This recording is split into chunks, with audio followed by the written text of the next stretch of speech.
Assalamualaikum warahmatullahi wabarakatuh, Bang Andi yang dirahmati Allah.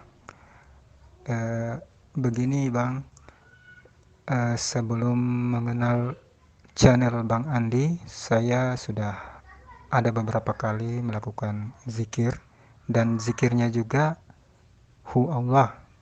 Walaupun saya duduknya itu bukan duduk timpu tetapi duduk bersila. Namun yang ingin saya pertanyakan ini, ada beberapa, bukan beberapa sih, ada satu keadaan di mana ketika saya berzikir, saya sering mengalami perasaan ini ya, maaf, di bagian bawah, yaitu alat kelamin itu posisinya kadang menjadi tegang, ya kadang juga tidak tegang tetapi mengarah-ngarah ke situ. Jadi yang saya ingin pertanyakan itu, apakah keadaan itu normal atau ini terdapat kesalahan?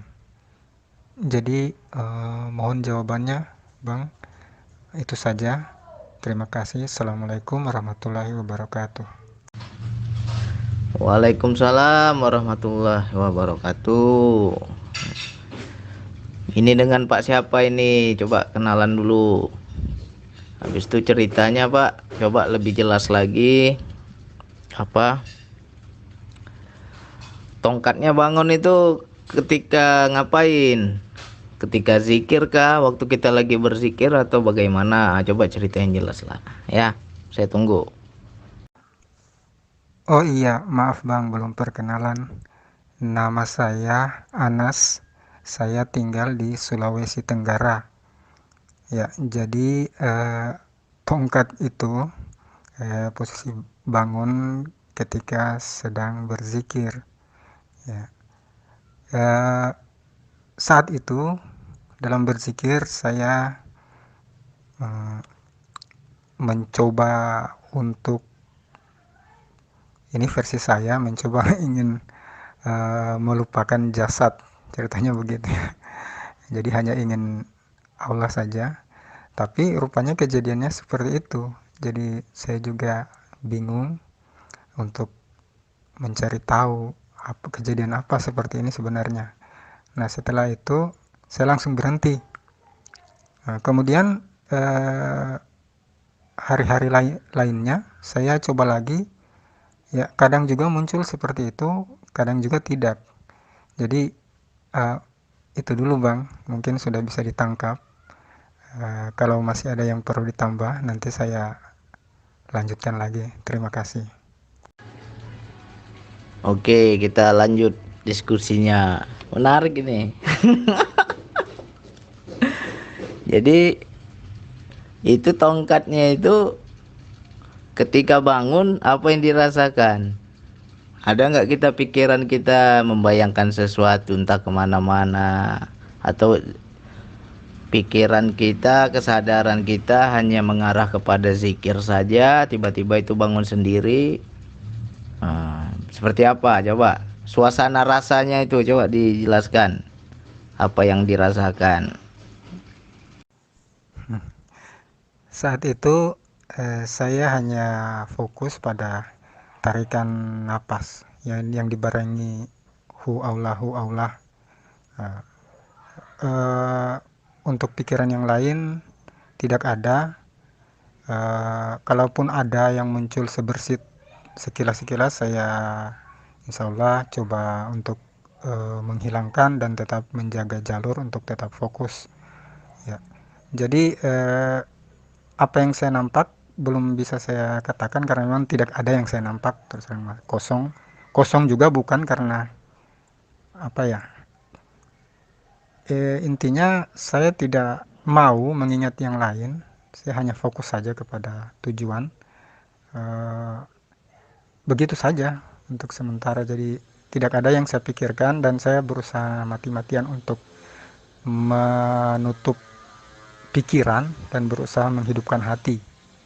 Nah, walaupun saya belum berhasil entah melihat apa-apa, saya tidak ada, dan saya juga sebenarnya tidak menginginkan melihat penampakan apa-apa, karena saya takutnya nanti ketika melihat penampakan, nanti saya tidak kuasa lagi untuk menolak pancingan daripada penampakan itu. Jadi niat saya juga ketika berzikir itu memang hanya ingin eh, apa namanya, ilahi anta maksudi waridu kamalubi. Eh, itu saja bang untuk sementara. Alhamdulillah, jadi dah makin jelas. Ya, itu benar itu. Semuanya harus lurus. Jangan sampai kita terpancing oleh pemandangan-pemandangan. Dalam berzikir nafas harus mematikan pikiran dan menghidupkan hati ya. Hati ini juga wilayah kesadaran. Nah, jadi ini sedikit saya menjelaskan ya, bagus ini. Pertanyaan ini kan jadi timbul ini ilmu untuk kita ungkapkan kepada kawan-kawan yang lain. Mungkin banyak yang mengalami tapi nggak pernah cerita. Mungkin baru Pak Anas yang cerita. Ya, jadi mengenai tongkat kita bangun sendiri ketika berzikir itu sebenarnya karena apa? Sebenarnya itu karena bisa dijelaskan sebenarnya dengan ilmiah. Itu karena relaksasi kita sangat dalam, ya. Kalau dari secara medis mungkin tanya lah ya sama orang medis. Saya kan bukan orang medis. Tapi saya rasa nih, saya anggap seperti itu. Kenapa dokter ketika kita sakit, dokter menyarankan banyak-banyak istirahat ya. Istirahat aja, nggak usah kerja, nggak usah ngapa-ngapain di rumah, banyak-banyak tidur. Disuruhnya kita tidur, istirahat. Karena dengan relaksasi itu, di situ sel-sel di tubuh kita itu akan memperbaiki. Sel-sel di tubuh kita yang rusak dia akan memperbaiki sendiri. Akan ada proses penyembuhan ya. Jadi kita dengan berzikir juga sama. Orang yang berzikir rata-rata sehat. Orang yang berzikir pikirannya sehat, jiwanya sehat, jasadnya ikut sehat. Kenapa kok bisa dua-duanya dapat? Karena ketika dia menyambung kesadarannya kepada Allah, di situ hati dia menjadi tenang. Ya, ketika hati sudah tenang, di situ pikirannya juga nggak banyak bekerja. Orang yang hidupnya tenang, santai, enjoy, maka tubuhnya juga ikut sehat. Nah, makanya dengan orang yang bermeditasi, mengolah nafas ya, apalagi berzikir, itu banyak manfaat untuk jasadnya. Jadi ketika kita berzikir, tiba-tiba tongkat kita itu bangun sendiri. Karena apa? Karena relaksasi kita sangat dalam, sehingga di situ sel-sel di tubuh kita memperbaiki diri dan peredaran darah kita lancar. Ya, yang mungkin banyak ini tersumbat darah kita ini jadi lancar ketika kita berzikir.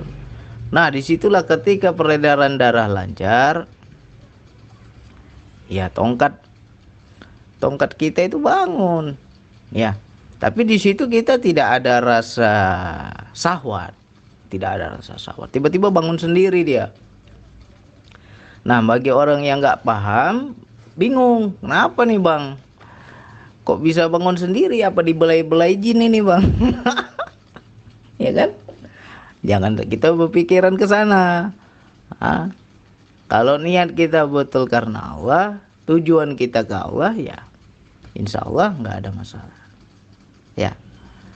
Makanya banyak ya, mungkin kalau kita mau bilang orang-orang yang berzikir itu pasti sehat, dan itu juga sehat ya.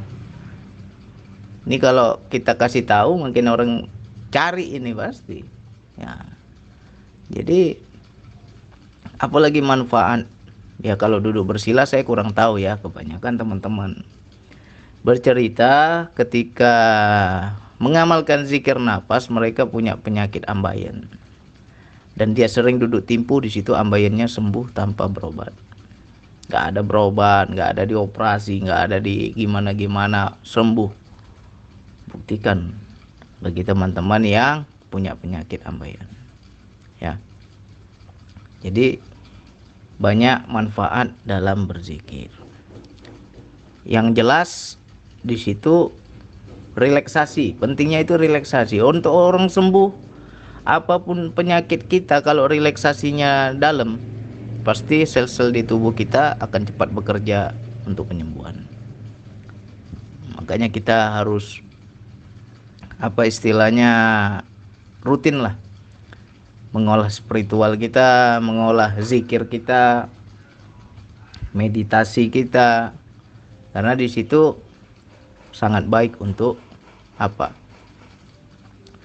sangat baik untuk kesehatan tubuh kita. Jadi bukan hanya kita senang olahraga, tapi itu kan hanya yang yang diolah itu kan bagian jasad saja, bagian jiwanya kita nggak pernah. Ya, jangan olahraga saja, olah jiwa juga. Jiwa itu harus diolah juga. Sering-sering kita meditasi, zikir, mendekatkan diri kepada Allah. Sedangkan meditasi ini kan belum tentu orang ke Allah, ya. Bedanya meditasi sama zikir itu sebenarnya termasuk meditasi.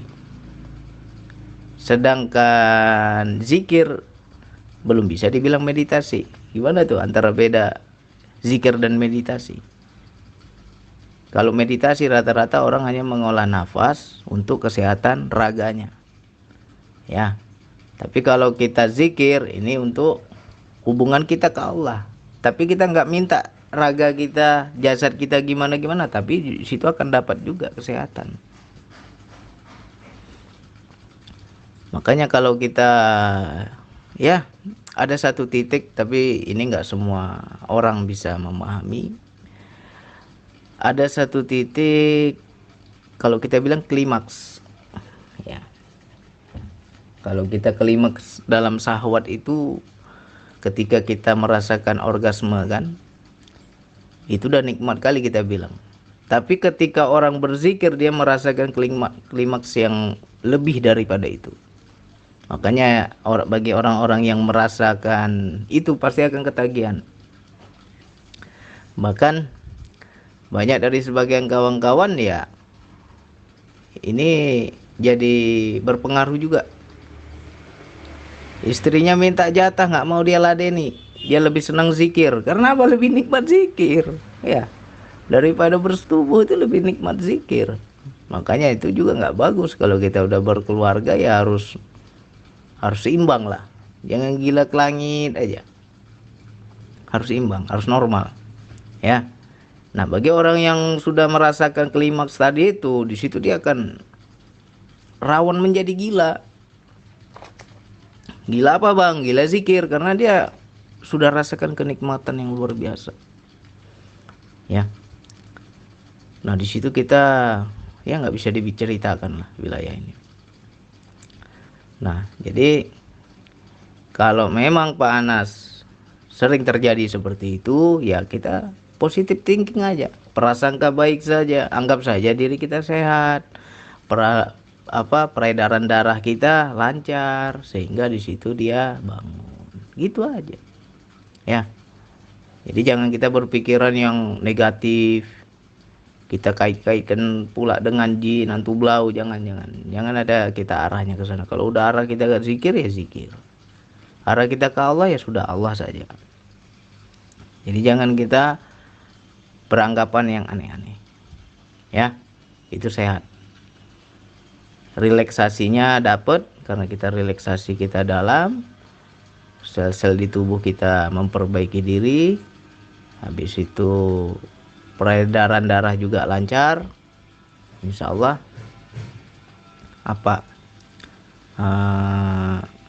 tubuh kita sehat.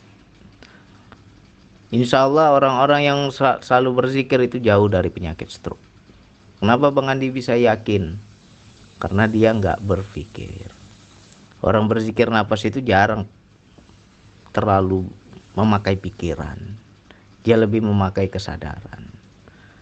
Nah, kenapa orang bisa sakit stroke, Bang? Karena dia berpikir, otaknya bekerja terus, relaksasinya kurang. Ya, akhirnya apa? Disitulah terjadi penyumbatan. Nah, sedangkan orang yang berzikir, darah lancar. Ya, sedangkan stroke itu kan penyebabnya gara-gara penyumbatan. Nah, kalau orang yang berzikir, darah lancar, jauh dari stroke. Insya Allah jauh dari stroke. Ya, banyak testimoni kawan-kawan ketika mengamalkan zikir nafas, ya mereka merasakan kesehatan, merasakan apa? Seolah-olah di tempat yang sakit itu kayak dibereskan oleh Allah, dibetulkan oleh Allah. Bang, saya zikir nafas ketarik, Bang, badan saya. Nah, ketika ketarik sehat dia, ya kan? Makanya kita dalam berzikir nafas apapun dayanya ya kita ikuti saja. Bisa jadi di situ Allah hendak memperbaiki apa yang salah di jasad kita ini. Ya, apalagi yang paham gerak rasa ya. Kalau yang paham gerak rasa itu luar biasa.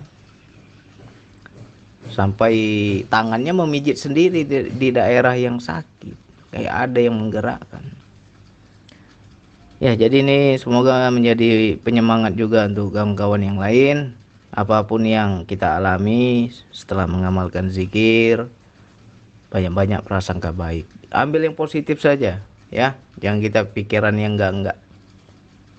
Kalau niat kita lurus, insya Allah aman. Enggak ada yang celaka orang mendekat kepada Allah. Itu aja dipegang dulu, ya kata-kata saya itu. Tidak ada yang celaka orang yang mendekatkan diri kepada Allah. Ya. Insya Allah selamat kita. Oke, hanya itu yang bisa saya sampaikan. Wassalamualaikum warahmatullahi wabarakatuh.